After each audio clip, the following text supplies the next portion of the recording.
گی نظر ان کے مینار پر، جب پڑے گی نظر کیا سرور آئے گا، میں مدینے چلا کیا سرور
ایک ایسا وقت جب حضور صلی اللہ علیہ وسلم پر کالا جادو کر دیا گیا۔ ایک شخص تھا جس کا نام لبید بن الاسم تھا، جو کالا جادو کرنے میں ماہر تھا۔ جادو کرنے کے لیے چپکے سے کنگھی میں سے حضور کے بال مبارک کو چرا لیا اور رات کی اندھیری میں جادو کے کلمات پڑھ کر رسی میں 11 گرے باندھا اور کھجور کے پھول کے خول کے ساتھ ایک کنویں میں پھینک دیا، جس کے بعد حضور جسمانی طور سے پریشان رہنے لگے۔ ایک دن آپ نے خواب دیکھا کہ 2 فرشتے آپس میں باتیں کر رہے تھے کہ ان کے بالوں پر جادو کیا گیا ہے جو فلاں کنویں میں پڑا ہے۔ اور جب صبح ہوئی تو حضرت جبریل سورہ فلق اور سورہ ناس لے کر حاضر ہوئے اور صحابہ نے کنویں کا پانی خالی کر کے جادو کیے ہوئے چیزوں کو باہر نکالا۔ حضور نے جیسے ہی سورت کو پڑھنا شروع کیا ویسے ہی ایک ایک گرہ کھلتا گیا، جس کے بعد جادو کا اثر بے اثر ہو گیا۔ صحابہ غصے میں بولے کہ ولید کو قتل کیا جائے، لیکن حضور نے مسکراتے ہوئے فرمایا کہ اللہ نے مجھے شفا دی، اسی لیے میں اسے معاف کرتا ہوں۔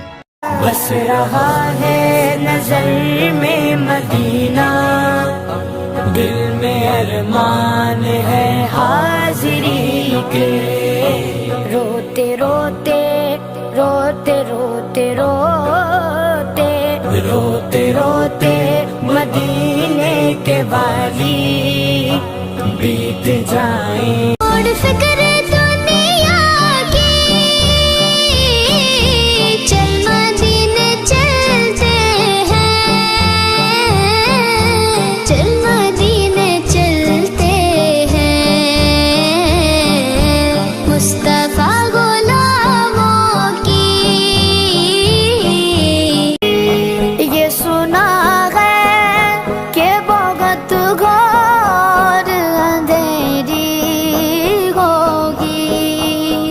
یہ سنا ہے کہ بہت گور اندھیری ہوگی، قبر کا خوف نہ رکھنا،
ہاں خود ہی پیار ہے، سائے میں اس کے سکون کتنا، دنیا کا نور ہے نہ تم سے कुरान साफ कहता है कि जादू हकीकत है और इसकी निशानियां इंसान की रूह तक हिला देती हैं। लेकिन सवाल ये है, क्या सच में जादू इंसान पर असर करता है? सूरह अल बकरा बताती है कि लोग ऐसा जादू सीखते थे जिससे शौहर और बीवी के बीच जुदाई कर दी जाती थी। और सूरह फलक में अल्लाह फरमाता है, गांठों में फूंक मारने वालों के शर से पनाह मांगो। यानी ये कोई कहानी नहीं बल्कि हकीकत है। तो इसके साइंस क्या है? नंबर 1, बार बार डरावने ख्वाब। नंबर 2, बिना वजह दर्द या बीमारी। नंबर 3, अचानक रिश्तों में नफरत। नंबर 4, दिमाग में वहम और उलझन। नंबर 5 और सबसे बड़ा, नमाज और कुरान से दूर भागना। अगर ये 3 बातें छुपा कर नहीं रखी तो पछताना पड़ेगा। इस्लाम में कुछ चीजें सबको बताने की नहीं होती बल्कि छुपाना ही बेहतर होता है। लेकिन कौन कौन सी, जानने से पहले अगर आप भी सवाब की नियत से लाइक करके कमेंट में लिखेंगे माशाअल्लाह तो इंशाअल्लाह आपको भी सवाब मिलेगा। पहली चीज है अपना रिज्क और माल। रसूलुल्लाह ने फरमाया, अपने रिज्क यानी रोजी को छुपा कर रखो, क्योंकि हर नेमत वाले से हसद किया जाता है। यानी दुनिया में बहुत से लोग जलन रखने वाले होते हैं, उनकी नजर तुम्हारी बरकतें छीन सकती है। दूसरी चीज अपने अगले प्लान्स। इमाम अली रहमतुल्लाह अलैहि फरमाते हैं, अपने मकसद को तब तक छुपा कर रखो जब तक वो पूरा ना हो जाए, क्योंकि हर कोई तुम्हारी तरक्की नहीं चाहता। तीसरी चीज है अपने गुनाहों को। अगर अल्लाह ने तुम्हारे किसी गुनाह को छुपाया है तो खुद उसे उजागर मत करो। कुरान में है, अल्लाह तौबा करने वालों को पसंद करता है। तो अगली बार सोचो, क्या हर चीज सबको बताना सही है? उसको न मज़हब में कैद करना, वो वफादार है, हाँ खुद ही प्यार है, साए में उसके सुकून कितना, दुनिया का नूर है।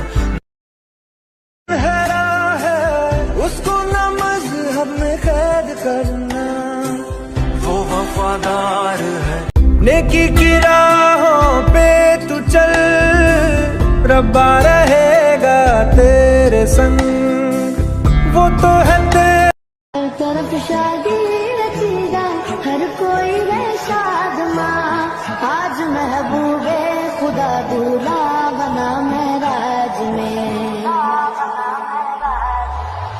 मौजूदा कितना निराला ये हुआ महराज में। काबा के बारे में 3 अमेजिंग फैक्ट्स जो ज्यादातर मुसलमान नहीं जानते। फैक्ट नंबर 1, इस दुनिया में एक नहीं बल्कि 2 खाने काबा मौजूद है। जो काबा अरब में मौजूद है उसके ठीक ऊपर 7वें आसमान पर एक और खाने काबा है जिसे बैतुल मामूर कहा जाता है, जिसका तवाफ हर रोज 70,000 फरिश्ते करते हैं। फैक्ट नंबर 2, खाने काबा की तामीर सबसे पहले हजरत इब्राहिम अलैहिस्सलाम ने नहीं बल्कि सबसे पहले फरिश्तों ने और फिर हजरत आदम अलैहिस्सलाम ने किया था। फैक्ट नंबर 3, काबा के पास ये जो खाली जमीन नजर आ रही है इसे हतीम कहा जाता है। यहाँ पर पहले काबा तामीर था। जब कुरैश के लोगों ने काबा की दोबारा तामीर की तो हलाल दौलत की कमी की वजह से इस जमीन पर तामीर नहीं हो पाई, इसलिए ये जगह आज भी खाली रहती है और ये काबा का ही हिस्सा है। आखिर अल्लाह ने हमें पैदा क्यों किया जबकि मारना ही होता है? यही सवाल हजरत मूसा अलैहिस्सलाम ने अल्लाह से किया था। तो अल्लाह ने फरमाया कि ए मूसा जमीन में खेती करो। हजरत मूसा अलैहिस्सलाम ने गंदुम की खेती की। जब फसल पक के तैयार हो गई तो हजरत मूसा ने फसल की कटाई करके दाना और भूसे को अलग अलग कर दिया। जिसके बाद अल्लाह ने पूछा कि ए मूसा फसल की कटाई करके दाना और भूसा अलग क्यों कर दिया? आपने अर्ज की कि मौला फसल पक गई थी। अल्लाह ने फरमाया कि ए मूसा मैं भी तो वही करता हूँ। जब लोगों का वक्त पूरा हो जाता है तो मैं उन्हें मौत देता हूँ और नेक लोगों को दाने की तरह जन्नत में और बुरे और बेकार लोगों को भूसे की तरह जहन्नम में डाल देता हूँ। तू रहमान, तू रहीम, तू करीम ओ गफ्फार, तेरे दर पे झुकता है हर बंदा बार बार, तेरी चौखट से मिलता है दिल को एतबार, तू ही है मेरा मौला, तू ही मेरा सरकार, तेरे नूर से चमकता है। अल्लाह का फरमा अलम नशरह लक सदरक, मनसूब जिससे